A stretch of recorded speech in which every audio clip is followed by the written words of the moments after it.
Deer guys, আজকে আমি একটা দারুণ উপহার পেয়েছি। আর কি উপহার পেয়েছি জানেন? আমার স্পেশাল উপহারটা হলো আমাদের বাংলাদেশের জাতীয় ফল কাঁঠাল। কাঁঠাল জাতীয় ফল হলে কি হবে, অনেকেই কাঁঠালকে অনেক পছন্দ করেন, কিন্তু আমার কাছে কাঁঠাল খেতে মোটেও ভালো লাগে না। আর কাঁঠাল খেতে ভালো না লাগলে কি হবে, কাঁঠালের বিচি দিয়ে তরকারি খেতে কিন্তু অসম্ভব মজা লাগে। আজকে এই কাঁঠালটা কাটাকাটির সময় সরিষার তেল বাসায় ছিল না, তাই আমি সয়াবিন তেল হাতে মাখিয়ে কাঁঠাল কাটাকাটি শুরু করে দেই। তবে দুঃখজনক হলে গাইজ এটাই সত্য যে জীবনে এই প্রথম আমি কাঁঠাল কাটলাম। যেহেতু আমার জীবনে কাঁঠাল কাটার কোনো অভিজ্ঞতাই নাই, তাই প্রথমে আমার একটু নার্ভাস লাগছিল যে কি করব না করব, নষ্টই কি করে ফেলি নাকি কোন দিক থেকে শুরু করব। যাই হোক, আল্লাহর নামে শুরু করে দিয়েছিলাম এবং ভালোই কাটাকাটি করতে পেরেছি। কাঁঠালটা কাটার আগে ব্যাপক চিন্তা করছিলাম, কিন্তু বটি দিয়ে যখন কাঁঠালের মাঝ বরাবর একটা ফাড়া মেরে দেই তখন আর তেমন একটা ভয় লাগে নাই। মনে হচ্ছিল আরে বাপরে, এত সহজ। আর এই স্বাদের কাটল কাটার জন্য আমি এত চিন্তা ভাবনা করছিলাম এতক্ষণ ধরে। আমার আবার প্রতিদিন সন্ধ্যাবেলাতেই ক্ষুধা লাগে, আজকেও ক্ষুধা লেগে গেছিল, তাই কাঁঠাল একটা টকাস করে মুখের মধ্যে ভরে দেই। জাস্ট একটা কাঁঠাল খাওয়ার পরে আয়াম তো অবাক। ক্যারে বাপুরে, কাঁঠাল তো সেই স্বাদ।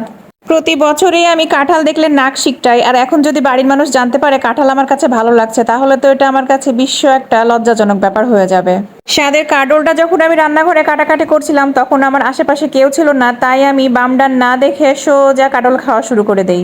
কাঁঠালটা খাইতে আমার এতই মজা লাগছিল যে আমি একটার পর একটা গপ গপ করে শুধু মুখের মধ্যে ভরছিলাম। আমার অনেক আত্মীয় স্বজনের বাড়িতে কিন্তু অনেক কাঁঠাল গাছ রয়েছে, তারা জীবনেও কোনোদিন আমাকে একটা কাঁঠাল দেয় নাই। আমার এই কাঁঠালটা আমার কোনো আত্মীয় স্বজন কিন্তু আমাকে দেয় নাই। কাঁঠালটা যেই মানুষটা আমাকে ভালোবেসে দিয়েছেন সেই মানুষটা কিন্তু অনেক গরিব মানুষ। শুধুমাত্র মুখ চেনা আর মুখের দুটা কথাতেই একটা গরিব মানুষ আমাকে এই কাঁঠালটা দিয়ে দেয়, তাও আবার বিনামূল্যে। মানুষটা বলে কিনা, মা তুমি খাও, তুমি তো আমার মেয়ের মতো। ভাবতে পারছেন তার দিলটা কত বড়। আমাদের সমাজে কিছু কিছু মানুষ আছে যাদের ধন সম্পত্তির কোনো অভাব নাই, কিন্তু তাদের মনটা অনেক ছোট। ঠিক একইভাবে দেখবেন কিছু মানুষের ধন সম্পত্তি নাই কিন্তু মনটা আবার অনেক বড়। আম কাঁঠালের সিজন আসলেই আমি বাজারে গিয়ে সবসময় কাঁচা কাঁঠাল কিনে নিয়ে আসি, কারণ কাঁচা কাঁঠাল দিয়ে চিংড়ি মাছ রান্না করলে কিন্তু সেই মজা লাগে। আর কাঁচা কাঁঠালের বিচি দিয়ে মুরগির মাংস কিংবা সবজি যদি রান্না হয় তাহলে তো কোনো কথাই নাই।